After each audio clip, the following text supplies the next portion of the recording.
The reason why I created Yedo was an existential crisis, honestly. I ain't gonna lie. Wait, what is this? I felt like it was an existential crisis because like I started learning about all the bad things that are happening in the world and how like I started going towards like the rabbit hole of New World Order. They're gonna take over everything. It's a spiritual warfare, and I'm like, oh my God, I don't know what to do. So I'm gonna start a clothing brand.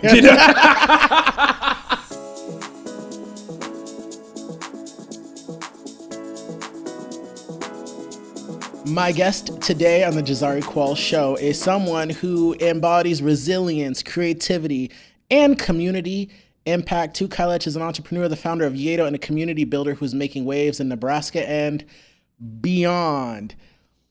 This is actually not the first time Tut's been on. You were on the election night live stream with us. Yes. But that was the last time that you came back here, so you haven't seen like the new redesign of everything. And I love it. It's fire, huh? Super fire. Just like, give us a like. So, brief background, you came from what is now known as South Sudan to the U.S. Yes. When? So, we came to the States September 1994, but I was born in Nairobi, Kenya. Okay. In Waldow Refugee Camp, which is no longer a refugee camp. But my parents, they met when they were around 15 years old or so. And they had 2 kids before me, actually 3. They had 3 kids before me, but they all passed due to, the adverse effects from the second civil war that was happening in Sudan. And then they went to Ethiopia to, I think it was Gambela, which was another refugee camp. Gambela. But Gambela has a lot of Nur people, they have a lot of Dinka people, so it's just like pretty much just another region for South Sudan. But yeah, going back to the story, then things kind of calmed down, then they went back to Nasser in South Sudan, which is like the Upper Nile. And then fighting started breaking out, but my mom was pregnant with me at the time. And then they went to Nairobi, Kenya on foot and then a little bit on bus. And then they got to Waldow Refugee Camp. Then when that happened, they applied for sponsorship to come to the United States. And a Catholic organization, a refugee resettlement organization, I don't know who, sponsored us to come. So it was just me, my mom, and my dad, and one of our family members that came alongside with us, and we lived in Dallas for 3 months. You guys lived in Dallas? We lived in Dallas for 3 months because literally, refugee resettlement programs usually can only help you for 90 days. And then at that point... And people don't know that. And you have to be self-sufficient by the end of that.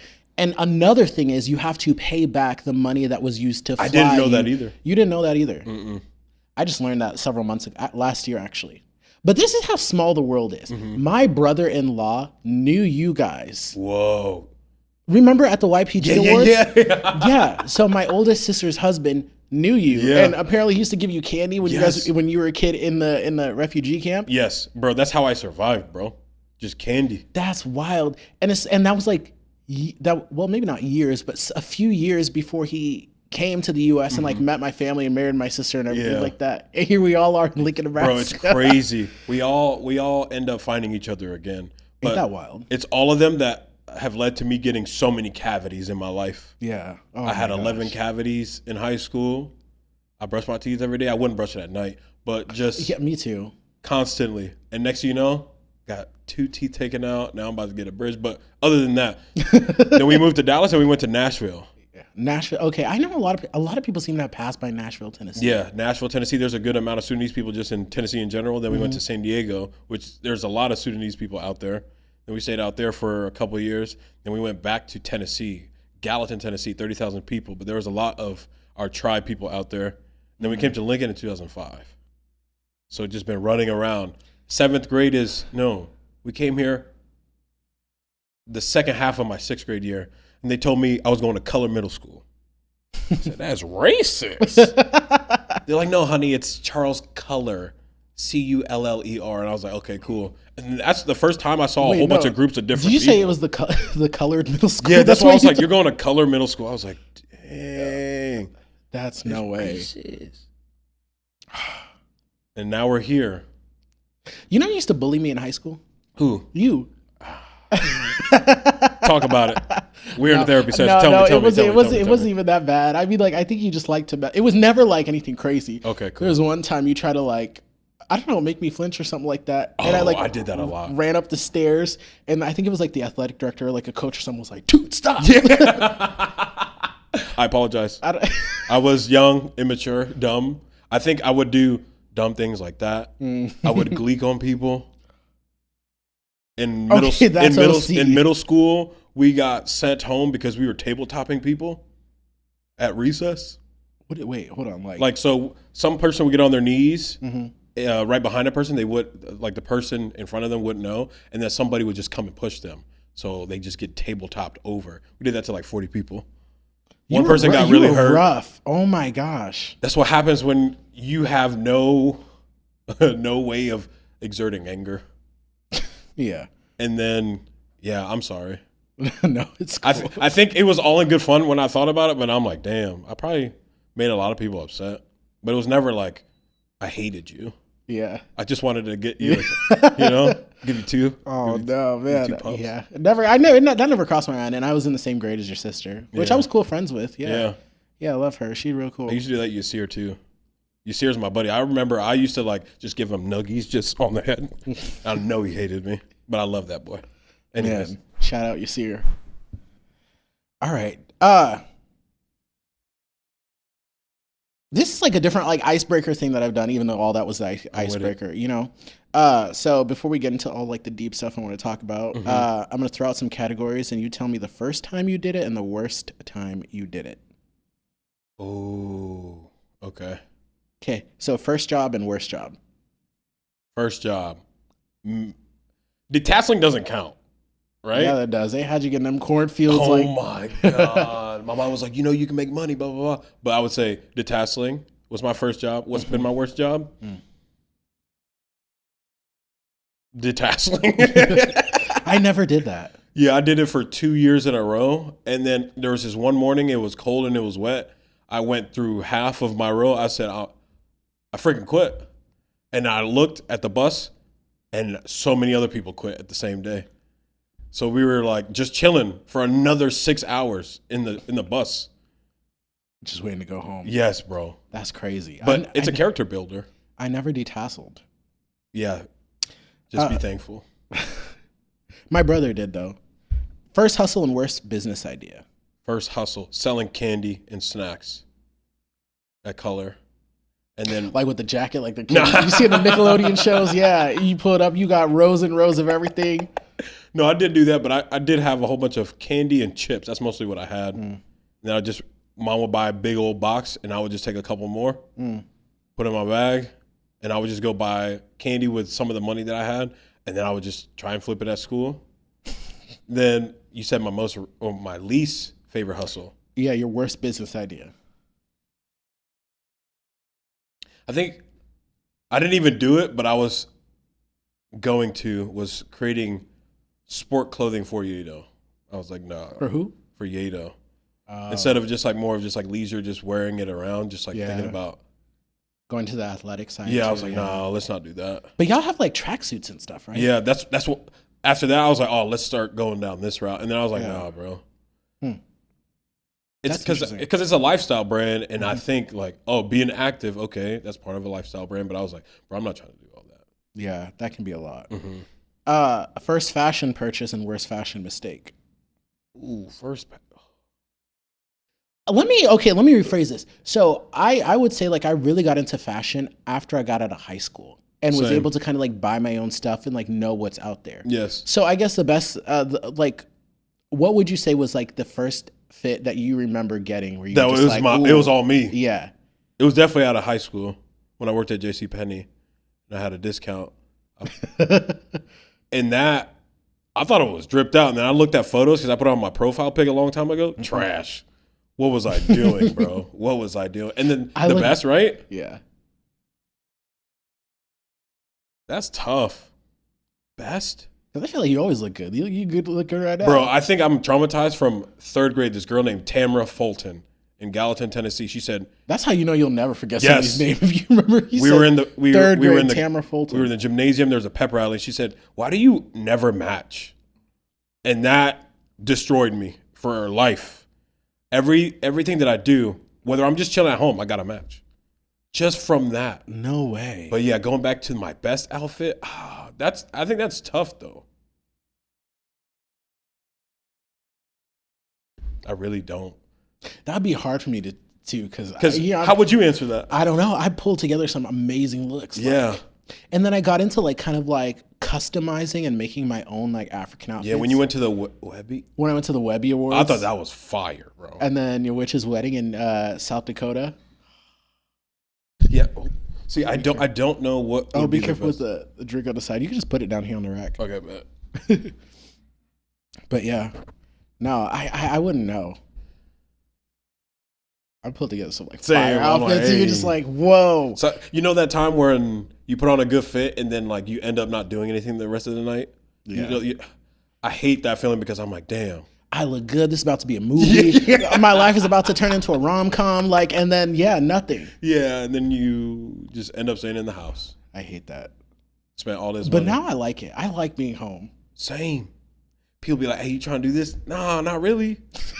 I paid $1,500 in rent, bro. I'm trying to experience what my house is like most of the time. Okay, so tell me why. Like, when I used to have like a day that sounds bad. When you used to have a day job? When I used to work in, corporate America. Just being a regular person?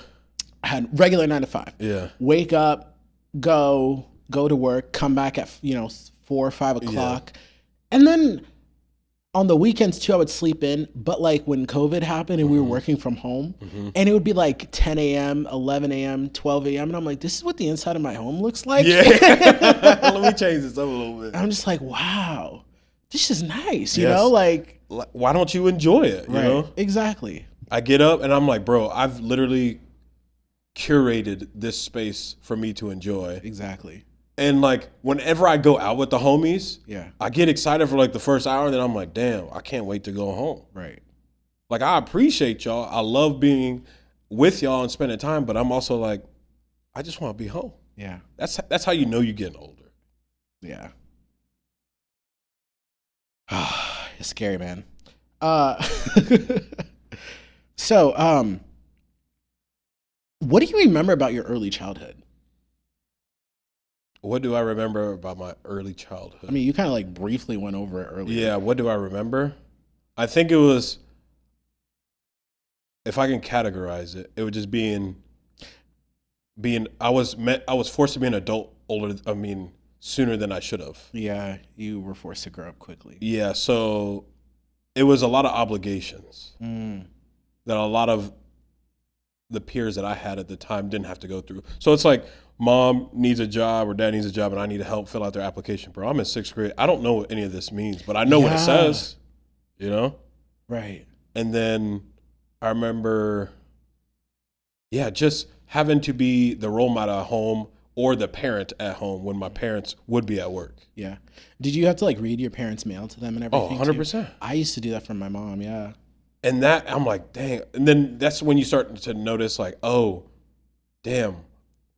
We're poor, but we're not like super poor, but we're in a weird situation. Yeah. We're in this is about to be disconnected if we don't pay X amount. I'm like, oh, snap. Yeah. Oh. So that came into my mind when I was young. So I would say my childhood was fun because we were very active, but it was also mixed with a lot of adult obligations that I was pulled into. But it's also helped me on the path that I am now. Yeah. So I know what entails of being a quote unquote adult. Yo, I remember having those memories too. Like, were you guys on housing? Oh yeah. Man, anytime they sent a letter talking about housing inspection. Yeah, housing inspection. Recertification, anything. Housing we're gonna be here on this time. Man, we'd have to we'd clean everything, wash the floor, up the walls, shampoo the walls with bleach and everything. We got to make it look good so these people don't kick us out. It was a whole thing, man. And I remember always being panicked. Yeah. Any time a letter would come, be like, are they kicking us out? Yeah. Are they kicking us out? Bro, that's so real. That's such like a mind thing. So that's why I'm just like, I cannot wait to own a house because then nobody can nobody gonna kick us out unless we don't, the bank will come for their money. But like, bro, they give you like 6 months. Yeah, but like mom and them would make it so like dramatic. Yes. My mom is dramatic as hell. But I'm sure a lot of African moms are. Yeah. But it's like if they see clothes out and about, they're gonna kick us out. I'm like, Yeah. so from now on, I'm always thinking like, if somebody comes over, they're gonna look at us bad. Number one, Right. But if Gallatin Housing Authority would come in, or Lincoln Housing Authority would come in, they're gonna kick us out because we're not cleanly. Yeah. But one good thing about my childhood is I knew how to hide my report cards. They come in the mail. I look at it. If it's good, I'll leave it right there. Oh, look at what I did. If it's bad, my dad would. It's out of sight, out of mind. So he wouldn't know like every 3 months report card coming. Yeah. So I could just kind of. You see that? Your dad's gonna watch it. Yeah. Huh, dude? You were failing? No, I never failed. Yeah. That's wild. So what was it like then learning English and integrating into American culture then? Because when you came, you didn't know English like that either, right? No, I was learning both our languages. So you had to learn English and then be able to like interpret for your parents too. Yes, at the same time. In real time. Yes. It was That's tough. mind-numbing. Yeah, because that's what I talk about. Like, you have to grow up fast, right? I think it was also a great time for me to learn English because I was young enough to learn both of the languages. While I'm at home, I'm speaking Tuk from the North tribe. Yeah. And then at school or out and about, I'm speaking English. Right. And then anytime now as a grown adult, when I see kids that are coming to our office where I work at my day job, they're literally who I was back in the day. And I tell them, thank you for doing what you're doing because I know it's a lot. Yeah.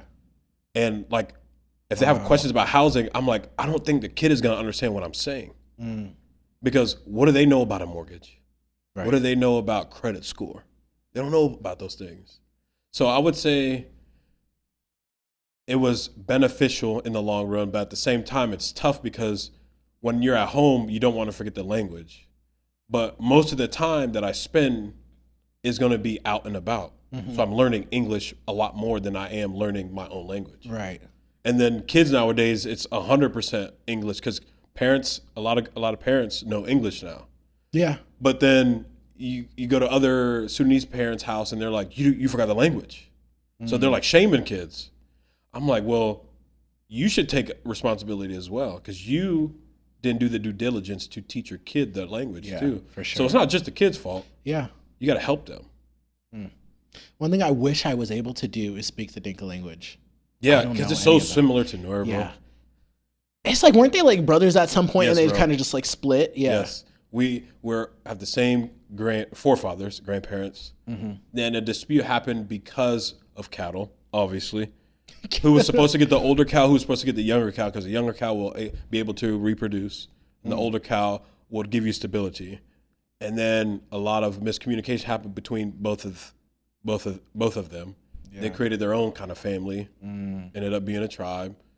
And then they're being taught like, hey, this person did this, so they wronged you. And that's when all that started. Yes. Oh, I was talking to my cousin, and he was just like, that situation is just never going to happen. It's not like, oh my goodness. I am an optimistic person. Same. But it's not gonna, like, we'll be cordial, but then there's all this unresolved conflict and trauma. Right. From people that.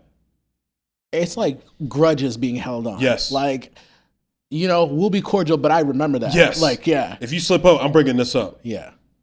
So it's never going to be good. And our people are so bad at that. Like, I just know people here, like, not even like that, but people will hold on grudges. They'll be pissed about something from 20 years ago. I'm like, bro, and be like, you remember 20 years ago how you took my dish and didn't bring it back? Like, just stuff like that. I'm like, y'all gotta let it go.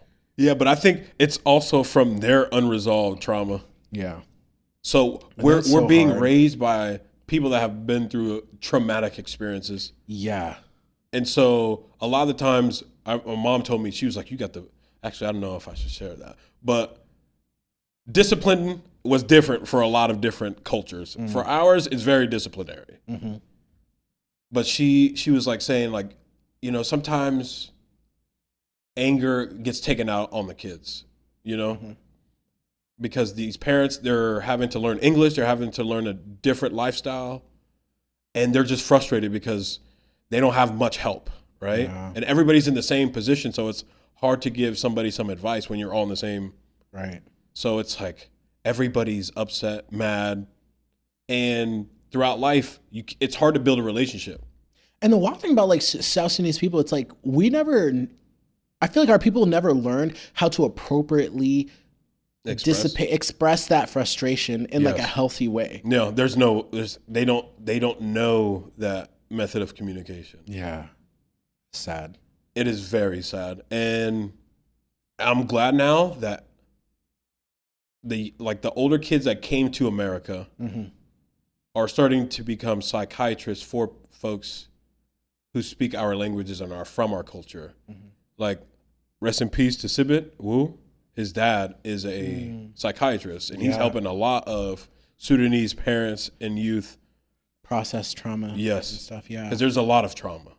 Dude, that was sad. At that funeral, it's like he was consoling people too, and it's yes, just like, and this is like your kid, you know, like. Yep.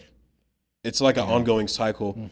Like when Nui passed away, I had to be there for everybody, so I never had time to like resolve that myself. Yeah. And then there'd be just like random moments, and I'm like, bro, I can't take any of this anymore.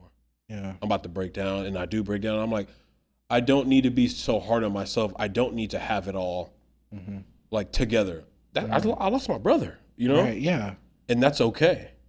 But the thing is like I never gave myself time, and I don't think a lot of other folks have given themselves time to grieve over their family, their family members. Because I think about it now, my mom and my dad left their family when they were about 20-something. Bro, could I do that? Could I live in a whole different continent? No. So I give them the ultimate thanks. So whenever I go and do something pretty cool, I always take my parents first because they took that sacrifice, left a family. Yeah. So me and my future siblings could have an opportunity to make something of ourselves, you know? Yeah. So it's going to come with a little bit of trauma. It's going to come with a little bit of work, but we could do it. So last question on this one segment is, do you have any funny, or what is the most funny or memorable experience here in America when you first came? Yeah, when you guys first came. Oh, I think my mom told us on the way here, flying over from Africa. So they give you a rundown of what you're going to expect on the plane, right? So mind you, these people are coming from the bush. They're from the village area. They live off the land, right? And now we're going to a highly technological society, yeah. And a big tin can in the air that's going to fly across the waters, right? So they tell them, don't touch anything because if you do, that will maybe make us crash, right? Wait, that's so because I'm saying we're dramatic people. So they tell us, don't even touch anything. Don't even open the window cover because that might make this plane go down. If you don't know what it is, don't touch it. Right? So I tell my mom. My mom told me all this story, and I still laugh to this day. I said, Ma, I go to Bawachun, which means I got to go to the bathroom. She's like, can you hold it? And my mom was like, wait, he's a child. He can't hold it. Yeah. So we go into the bathroom. First off, you have to open it. Sometimes it doesn't latch all the way, so you could just pry it open, right? Yeah. You just walk in. But to lock it, right? Yeah. So she locks it. And then I'm doing my thing, and then mom's like, she remembered, you're not supposed to touch anything. Yeah. Because there was turbulence, right? And she thought when she turned and locked the door, she thought she caused the turbulence. And so she's like, oh my God, I'm so scared. So we're stuck in the bathroom for 20, 30 minutes. And so after a while, my dad's like, wait, where's Martha? And so one of our translators came up and was asking, hey, have you seen this lady and this child? And they're like, oh, no. And so they're like, we think they're in the bathroom. So they open the door, like, why are you staying in there? She's like crying and stuff. No. So she's like, yeah, if I would have opened this, we would have died. And so my dad starts laughing. My mom's like obviously upset, but I just find that so funny because it's like, Mom, it's just the bathroom door. Yeah. But I just find that funny because it's like, it's something totally new. So that's great. Just because I locked the bathroom door, this plane's going down. This plane is going down. I'm not touching anything. Dang. My son has caused this. Yo, so this is a story they told me. They were like, when you go to America, so this is what my sister was telling me that people in Africa were telling them when you guys come to America. Course. Man, when you go to America, it's so nice. Yeah. Everything comes out the wall, right? If you're hungry, just knock on the wall. You know, Akil, Moya, shut up, like, food, water, drinks, and it will come out. You just knock on the glass and it like comes out, comes out the wall. I'm like, were they talking about like a vending machine? Yeah, something. Yeah. Like, is that it? That's crazy. So they came, and my sister said that they were knocking on the wall and nothing's coming. And then when they saw snow for the first time, they said they thought it was sugar. They said, Mom, look. They said in Arabic, obviously. Yeah. Like, shuf, oh my God. It's like, the whole neighborhood is covered in sugar. And my mom was like, that's snow. And they're like, no, we have to go taste it. Yeah. So they went out and tasted it, and everybody got quiet and went back inside. They're like, okay, this is man, coming to America, wow. There needs to be a Sudanese edition of that. We just need everybody to come together to tell us their coming to America stories. Yo, everyone has a wild one. Yes. All right. That's all I can remember. So transitioning, tell me about building Yedo and your entrepreneurship. What was the inspiration behind Yedo? Oh man. The inspiration around Yedo was I went down the rabbit hole. Yeah, I remember that song. Yeah. We can talk about that later, how that song came about. But the reason why I created Yedo was an existential crisis, honestly. I ain't gonna lie.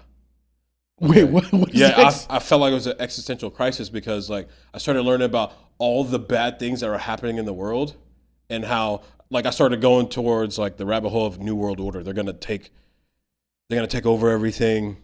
It's a spiritual warfare, and I'm like, oh my God, I don't know what to do. So I'm gonna start a clothing brand. No. Yeah, they're taking out. I can see why you connected that. But it was like, okay, well we have to free ourselves. And I remember listening to a song, Bob Marley, Emancipation. This is the Redemption song. Uh-huh. Yeah, so I was like, you have to free, nobody else can free ourselves, right? We have to free our minds. Right. And so I started learning about meditation. And I understood like that is the way that we could save ourselves, right? Meditation, freeing our minds, blah, blah, blah. And I was like, okay, everything has to stem from oneself, right? If I want to change the world, I have to change myself, right? And then everything else in reality is a reflection of what's going on inside. It's still the same kind of philosophy I hold. But the reason why I created Yedo was like I needed something that would empower me, but would empower others, right? Yeah. And so it started with this, it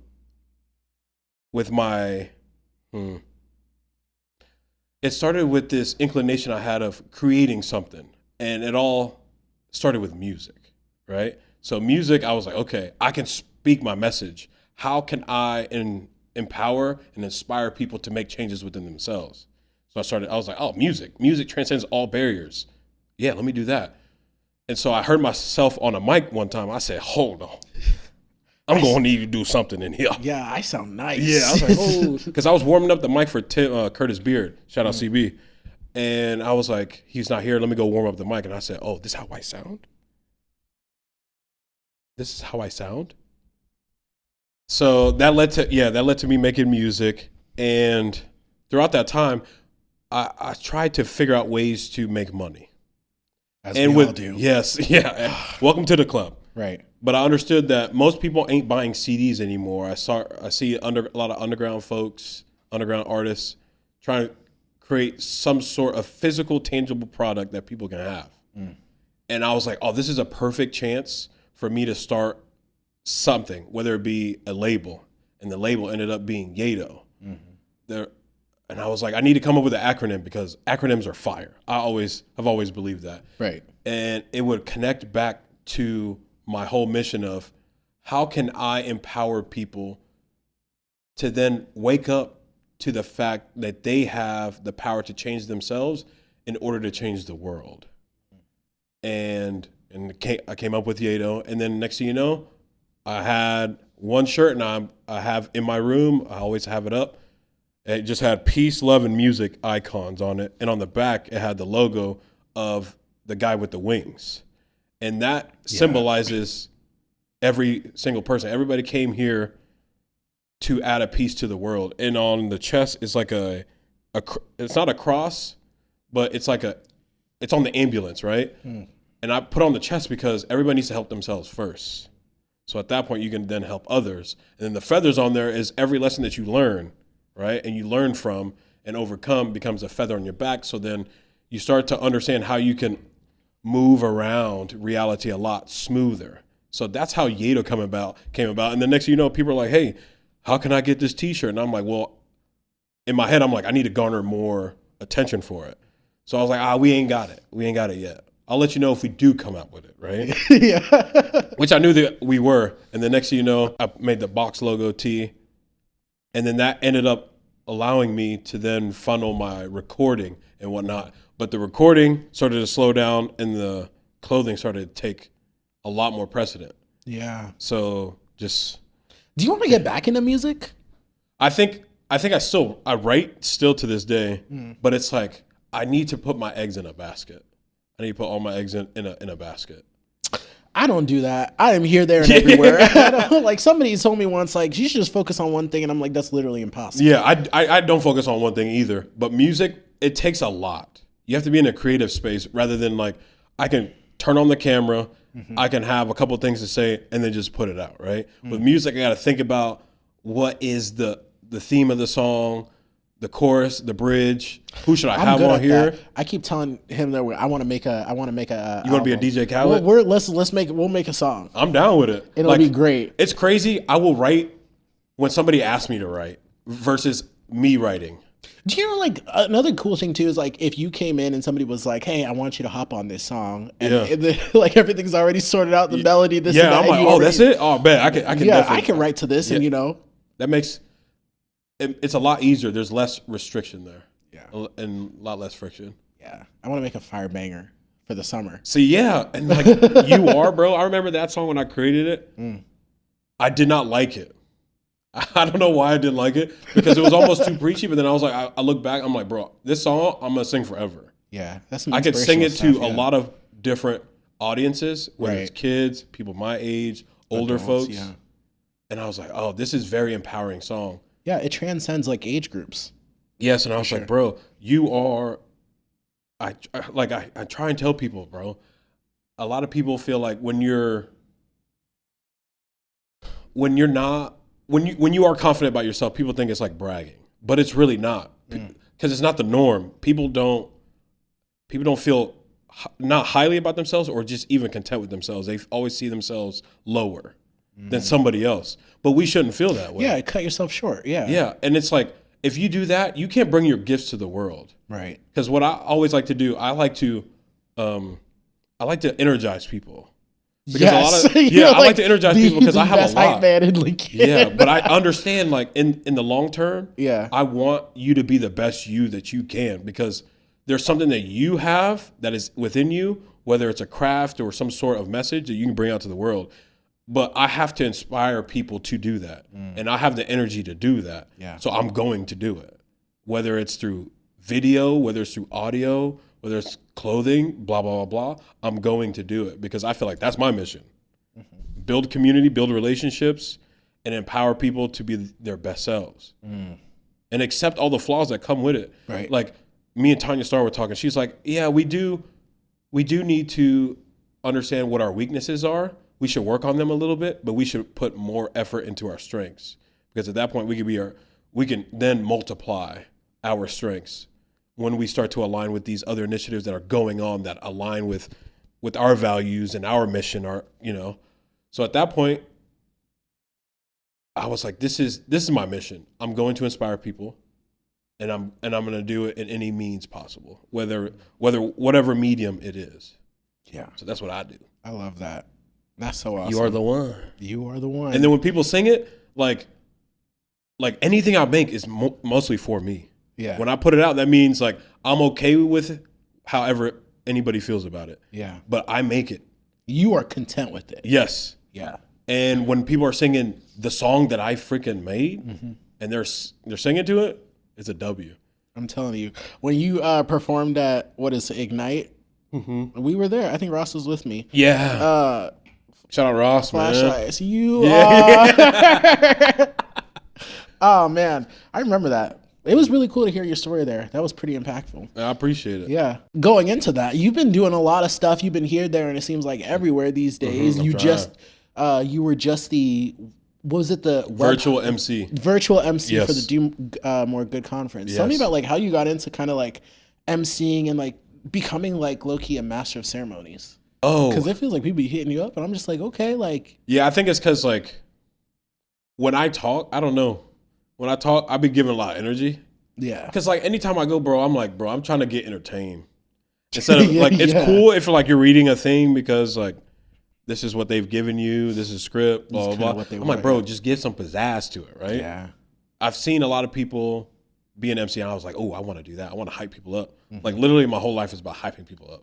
yeah, I got into it. Jay Wilkinson was the one that reached out to me. I'd known him through this internship at Nebraska called We Are Nebraska. And that was the first platform where I was able to tell my story, my Sudanese story. And then I would sing a song at the end. He was like, you're great at speaking. How would you like to help us with our Do More Good conference? We have a virtual audience, and we think that you, with your expertise, with your podcasting experience, with asking people questions, you could do that. So that's how I got into that. But now a lot of more opportunities are opening up for emceeing because they've seen me do it at certain events. Last year I did State of the City with Leadership Lincoln, that the city of Lincoln and the mayor's office run. yeah. They just asked me again to MC their 40th anniversary, Leadership Lincoln's 40th anniversary. They're gonna have an 80s night themed Wow. event. So that's gonna be cool. First time ever. I don't know how I'm gonna dress, but I know it's gonna be funky. It's gonna be funky. And then I was just asked by Ignite Lincoln to be the MC for that. It's in April. So I'm gonna be doing that too. That's really cool, especially because you were there as a Exactly. presenter. You know, now you're coming back as an MC. Yes. Hey, okay. So I can give people some. I can literally be the hype man before they get out there. Look, if you need an event and you don't know what to do, just tell Tut to come on and hand him a mic. It'll through. be all gravy. Come through. I got you. I'm working with my buddy Casey, who we haven't talked to in a while, but he's on his journey of becoming a professional speaker to talk about educators, leadership, teamwork, and I'm also doing that. I had some inspiration from Aaron Davis and Mike Smith to do the same thing. They've been kind of helping me curate how to even put those things together, whether it's a pitch deck, understand what kind of stories I want to tell, what audiences would make sense. And we've been working on that on the back end, Casey and I, to figure out how can we actually turn this to a full-time thing. Yeah. I've told my day job that this is kind of the thing that I want to do on the side because I want to continue to stay at this nonprofit job because it's filling my cup of building neighborhoods and strengthening the people, you know? So if I could do that on the side, I can continue to do this kind of work. Tell me a little about that. Like, can you talk about Yeah, that? because being a community builder, I really just wanted to be like the person that was helping my family get adjusted to just the American style of living. So when we came to Lincoln, the reason why we came is because it's a refugee haven, right? There's a lot of refugee programs, assistance available to help us get out of that survival stage. Sure. So this opportunity came up, and I was like, dude, I can be on the giving side instead of the receiving side. Yes, let me do that. And the reason why I came into this job, I did this coat drive when I was working at Civic Nebraska at the time, before and after school program. And I started seeing this pattern of kids not having coats. But I'm the oldest of 13 children. I grew up with mostly 8 of them, right? So these kids just don't want to wear coats, right? They're You're like, the oldest of 13? yeah, my dad's 13. My dad just told me like 2 months ago, he's like, I want 2 more. I said, no, you don't. Dad, you don't need that. Wow. Yeah. But kids just don't want to wear coats, right? But I started seeing this kid does not have a coat. So I went to the counselor's office. I was like, how many kids do you think here are clothing insecure when it comes to winter clothing? She gave me an amount, and I was like, all right, cool. I went to my homie Mitch Petmuller. Shout out Mitch Petmuller. He is the one that has helped bring this about. So we just use our own social media network and friends to then have this event called, or this organization called Give for Good, where that first year we just gathered new and gently used winter coats for the youth, and then we just dispersed them out to different schools. And then Krista Yoakum, shout out to Krista Yoakum. she was the one. She was like, "Hey, I think you would be great at this job with all the marketing things that you do with Yato, the motivational videos that you do on the side. They're looking for a community builder." I was like, "I don't even know what that is, but do they have benefits?" Yeah, Because I was working because I need part-time healthcare, jobs. man. Yeah, Because I literally just graduated in the pandemic, 2020 at UNL. Oh, what did you study again? Global studies. Okay. Because my goal at the time was like, I need to go back to South Sudan and help try to build Develop infrastructure. things, yeah. Yes.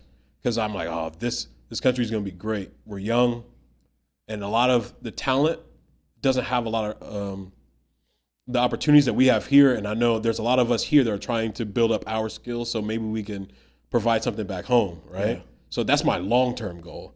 Okay. With why I went with global studies, but my minor was audio, so audio tech, digital video production, and entrepreneurship.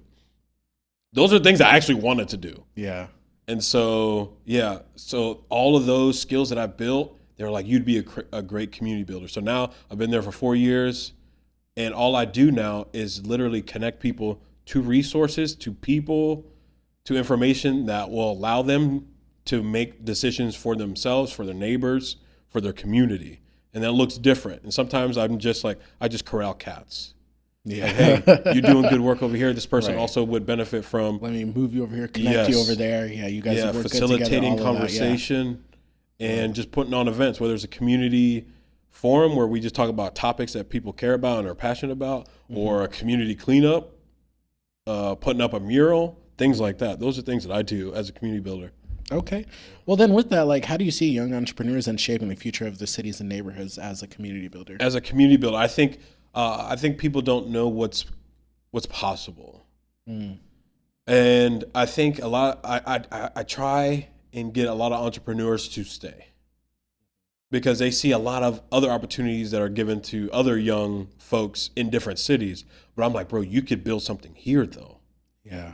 And I think it's whether it's the politics, whether it's the weather, people tend to leave, bro. Yeah. And I don't want to leave just yet.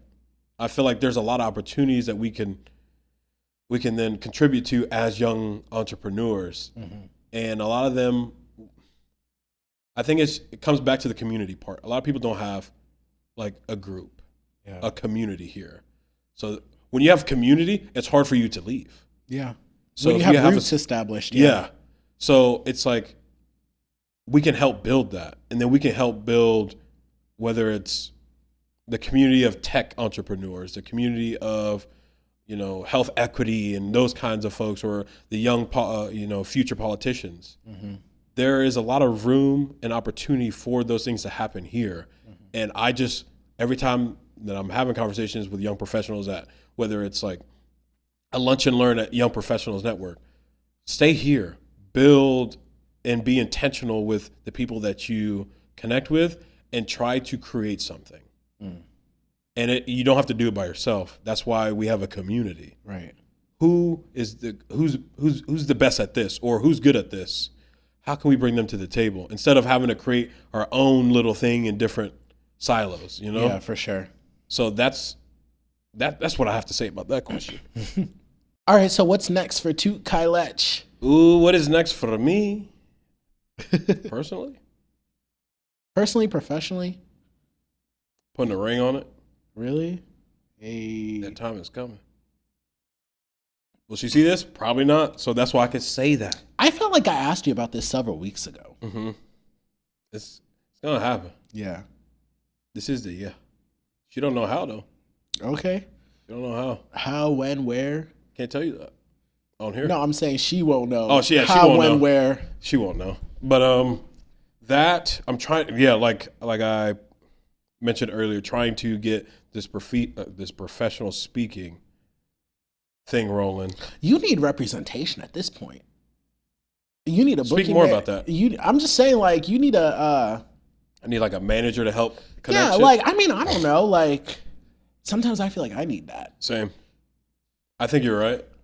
Because like Jay Wilkinson told me, he's like, bro, I want you to speak at this next year's Do More Good conference. And I told him, like, I really want to take this serious. And he was like, all right, I know of this like speakers bureau where you pay a certain fee every month, and they're the ones kind of sorting out and seeking different speaking opportunities for you that align. Yeah. I was like, damn, actually would be nice. But he said it's $500 a month. And I'm like, well, I got to get going first before For sure that happens. But and sometimes I feel like I just need like an assistant. Yeah, I think you do. I think you do. Find a young intern. Because there's sometimes like even like messaging you about this. It's like, bro, it's at like what 2:00 and you're like, so does 4:00 work? Bro, I'm bad with my phone. I ain't gonna lie. Really? I'm bad with my phone. Like I look at text messages and then I answer in my head. But until you respond, I do that a lot. And then I look back and I'm like, it's too late for me to respond. But I also want to respond to be like, I do care. I just didn't see this in time. Yeah, for sure. But people call me too. I look at them. There's certain people that I look at and I'm like, I'm not going through that. Damn, really? There's certain folks that I'm like, okay, cool. I'm gonna pick this up. I don't know. I'm gonna hit you back up. My cousin, she keeps hitting me up. She's a therapist. Sorry. Yo, But, I prefer people just call me because it's like, boom, get it out the way, done. Yeah. Sometimes. But like, dude, Yeah, show me.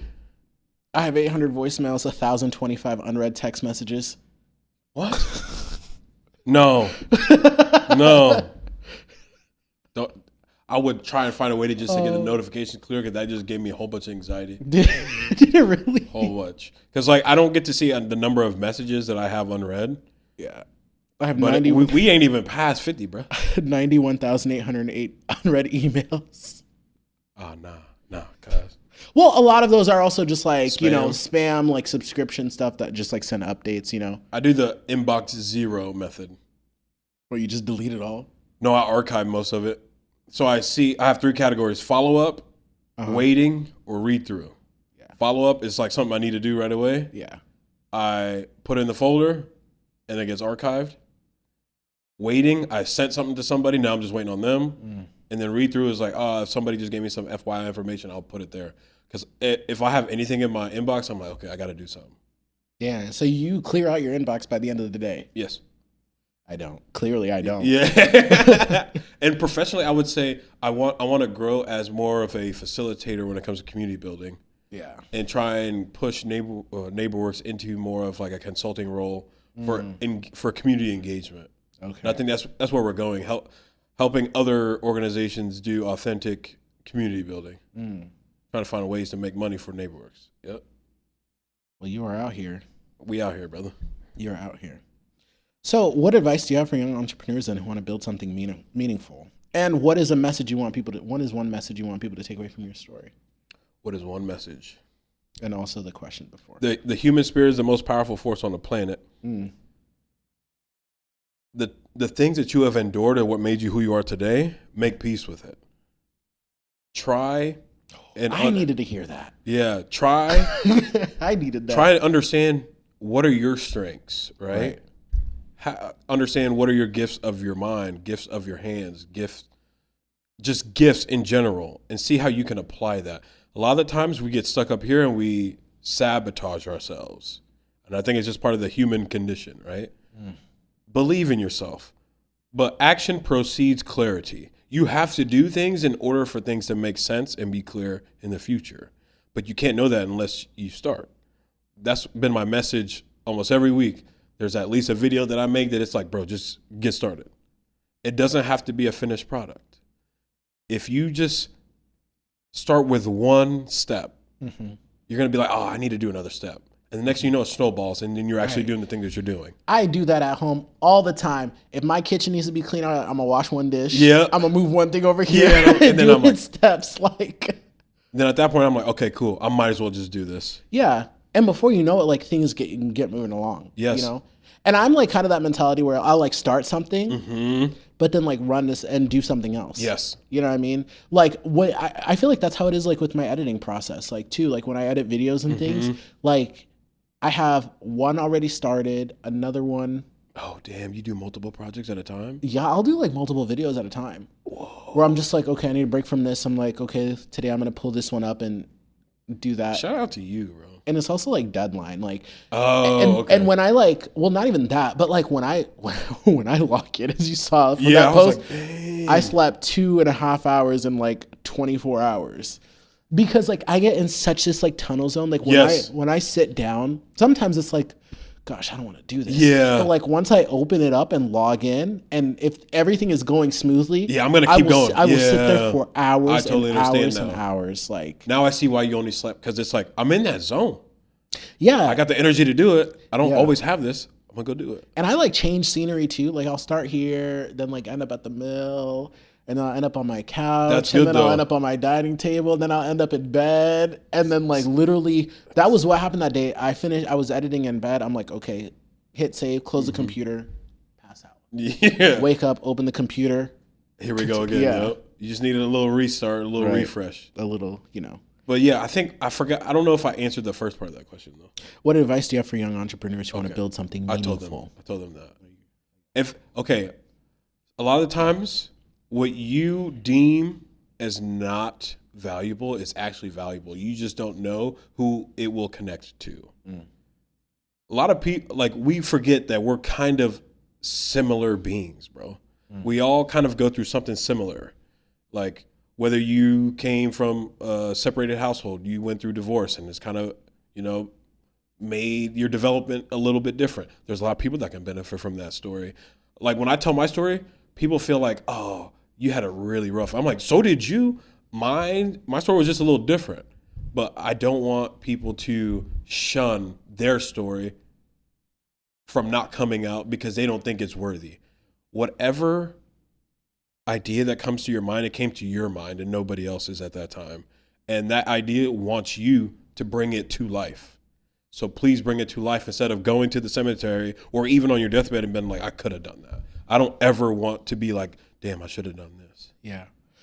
I always said like I would rather be like, oh my gosh, I can't believe I did that versus I wish I never. I love that. I wish I didn't. Like, wait, dang, I wish I,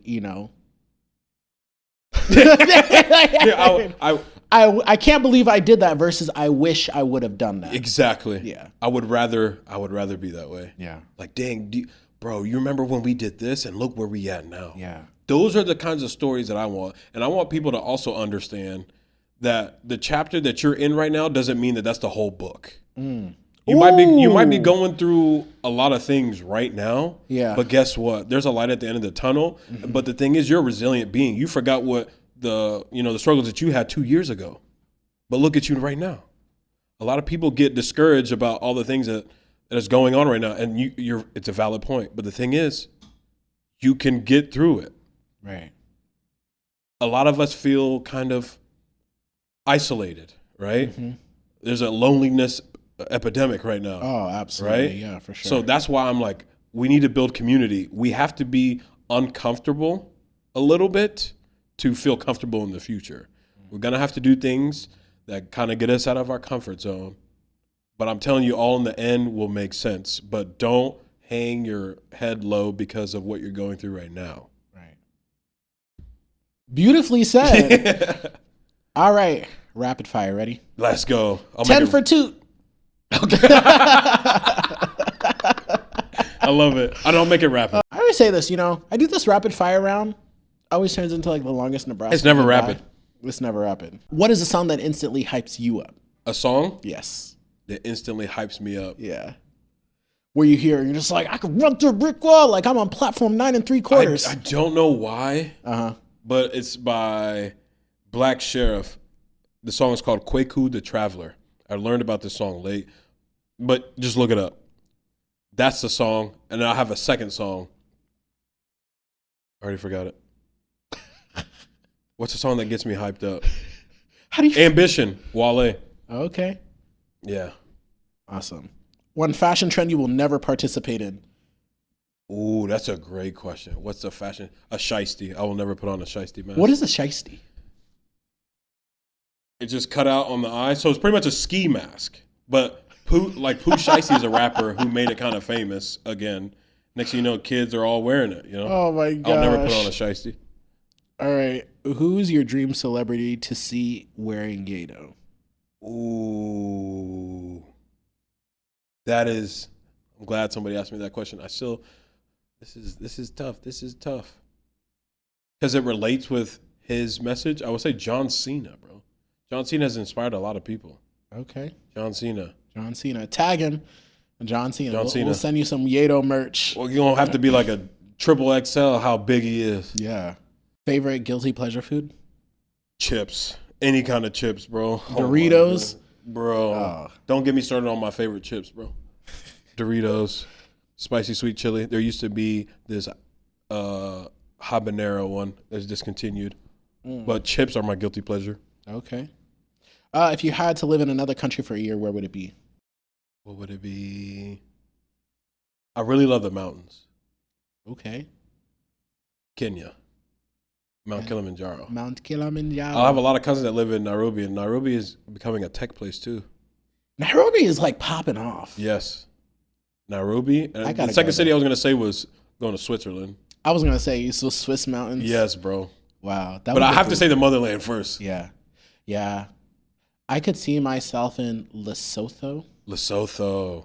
Down south. It's a landlocked country inside of South Africa. Bro, I remember we had a geography class at UNL, and we had to name all the countries. Yeah. Never knew that was a country.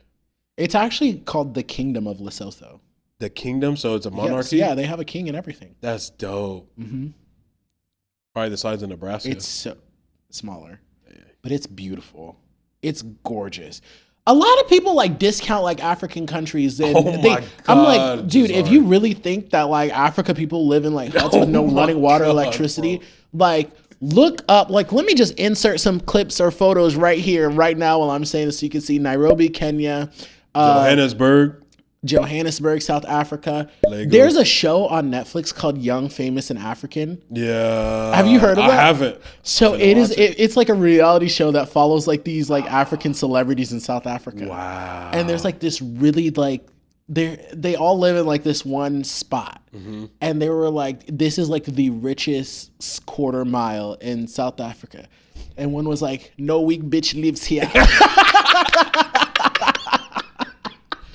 They got jets, Rolls Royces, diamonds, rubies, all the jewelry, all this stuff, mansions, cars, like that's literally that's how Africa should be. Yeah, we're rich in resources, natural resources, and but we got jets. Of course, somebody asked we got jets, we got yachts, I tell people, especially they're from a small city or small town, they don't know, bro. They ask, do y'all have buildings in Africa? Because they see them commercials with the sad music and everything. Yeah, feed the children. Like, I'm like, bro. Bro, y'all got to go to Africa. Africa is huge, first off. Africa is one of the earliest civilizations. We came from Africa, right? Mm-hmm. So, of course, there's going to be buildings. There's going to be rich folks. There's going to be cities that went through the Industrial Revolution. They look really nice. Like Rwanda right now, I heard is a hot spot especially for tech entrepreneurs, but it's also growing because their president is very forward thinking, But yeah, don't sleep on Africa. A lot of forward thinking people. Yes, it would pop off. I'm keeping an eye on like the East African Federation and seeing like how that develops or takes off. We'll see, bro. Because it's like it all comes to the leaders, right? Mm-hmm. It's going to be impossible for a bottom up change in our country. Yeah, it's not going to be that top way. Down. Yeah, they don't care. They might seem like they care, but why are they stealing money? Why are we so minerally rich, resource rich, but the people who live on this land don't get a dime from it? That's the question. It's traumatized people trying to lead traumatized people. Yes. Yeah. What's one thing you absolutely cannot leave the house without?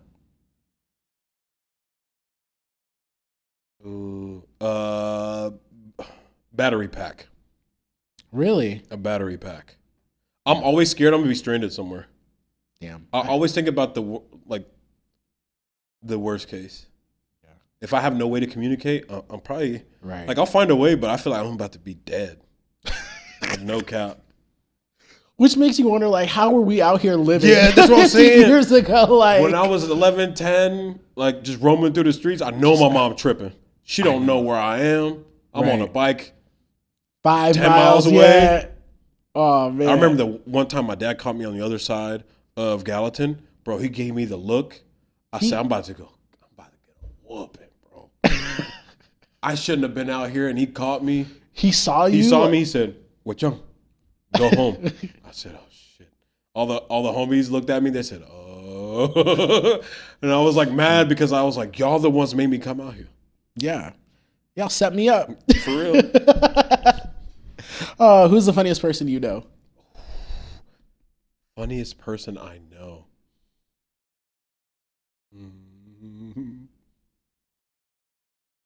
Funniest person I know.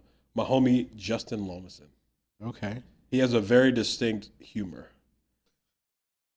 I don't know how to explain it, but he's definitely the funniest person I know. Actually, sorry, I'm going to take that back. Jock Coot. Always getting me laughing. He's in the motherland right now. I don't know if he's going to come back. I've been seeing his updates and stuff. He Bro, was I talking don't about know with if he love coming back. from Yes. I I don't think he's coming back, bro. Wow. Which is good for him. I'm telling you, people go there and they realize, like, oh, This is the kind of living that we should be living. Yeah. Oh, snap. Okay. right. A nice, relaxed, slow pace of life. Yes. That's why Dad always goes back. What's the best piece of advice you've ever received? Because you give out a lot of advice. What's something What's some advice? you like? Yeah. Everything is as it should be. Everything that's happened is okay. Everything that's going to happen is okay. Everything is as it should be. Wow. Because I keep thinking like, oh, this should have been like this, blah, blah, blah. But Yeah. just make peace with it. That's something I need to hear too. Because I've been in this space for 5 years and I'm like, why did I not think to do it like this, like when I first got here? Mm-hmm. But you have a chance to do it. You know what I'm saying? Yeah. You still have a chance. Everything is as it Yeah. should be. Like every time I'm like, it has to be perfect because I still am a perfectionist. Yeah. But then I'm like, nah, it's okay. It's okay like this. I tried my best. I couldn't get this troubleshooting to work. It's okay. Oh, hell no. No. No, I'm a perfectionist and it will be perfect. Like I can't. Like I was editing this one thing and there was like a blurb in the audio and I was like, bro, I took like 20 minutes trying to figure out how to put it down while it sounds like still audible in the mix. And I was just like, bro, who's really going to be paying attention at 1 hour, 12 minutes and 6 seconds? But it matters to me because I'm the one listening back That's too. the thing. Oh my gosh. So there were some audio issues with the other interviews and I'm just like, oh my goodness. Like in hearing the post-production, I'm just like, I want to cry. Yes. There's a lot of times where I'm like, should I just throw this away? But then I'm like, nah, I already did all this work. Yeah. Push through. If you weren't an entrepreneur and doing what you were doing, what would you be doing?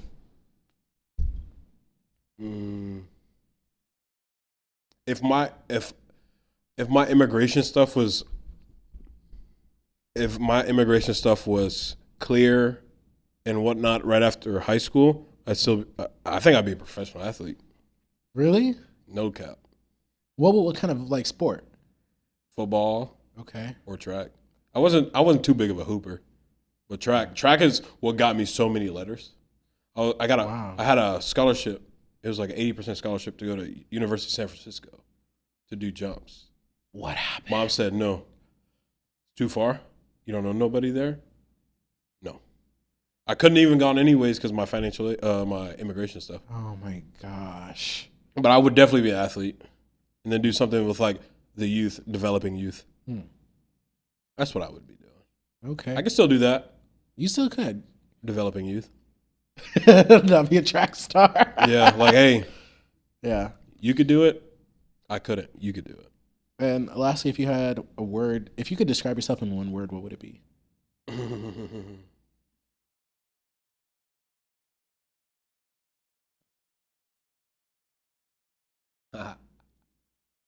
Extraordinary. Extraordinary? Yep. I'd like to split it up. Why? Extraordinary. It's one word, but I like to say it like it's two words. Extra. But I feel like if you say extraordinary, that's one. But if you say you're extraordinary, that means you're not like. You Do you get what I'm interpret it saying? how you want. I'm extraordinary. No, because the English doesn't make sense. if Fine. you say, "Oh, this is extraordinary," Yeah. like Maybe it's just the way I said it, but I think I'm extraordinary. okay. In all different ways. All different ways. Where can people follow you and support you and check out what you're up to and stay Goodness locked gracious. I need an all-in-one hub. That's okay. So that's why I just say everything is at Jazari Kual. See, I should have just done that when I first started. Somebody told me that one time because they were like, "What's your this?" And I was like, "Well, it's this username and this." He's like, "No, you got to streamline it." So that's when I created the name Jazari Kual, and it's such a unique name. Yes. That it's a handle that no one ever has. So anytime a new social media platform comes up, I instantly create an account with that handle. You're smart. You never know. They could follow my personal Instagram. It's the King, ITZTHEKING. You can follow Yato Brand at Yato Brand on Instagram. Yo, we didn't even talk about your podcast. And then Blazing the Trail Podcast at Blazing the Trail Podcast on Instagram. How did I forget that? It's all good. If you want to learn more about Blazing Trail Podcast, Check out Instagram. check out Blazing Trail Podcast. We have visuals of all of our episodes. Find us typing in Blazing Trail Podcast, or just look up the YouTube channel King Tut, K1NGTUT. Right. Tut Kailech, thank you so much for coming on.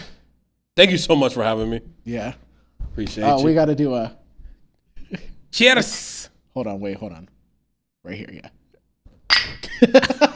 I had to wait for it to be in the middle. This is you about to break it. This is sparkling water. That is too. No, it's not. Yeah. Welcome to Club Jazari. Do you know, like, okay, so you know how I have like the name Qualdom and everything? Yeah. I've always thought of creating something called the Nightclub.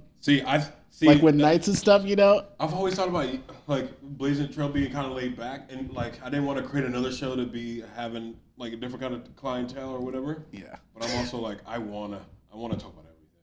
Yeah. And who said I couldn't?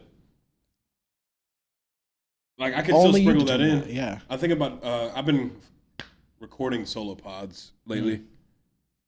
Trying to get It's a lot of work. Yeah. So when I do solo pod, it's just a lot easier. Mm-hmm. Know how to curate it, and then I could throw in a guest here and there instead of only being guests. Yeah, for sure. That's all I got for you. Thank you so much for coming.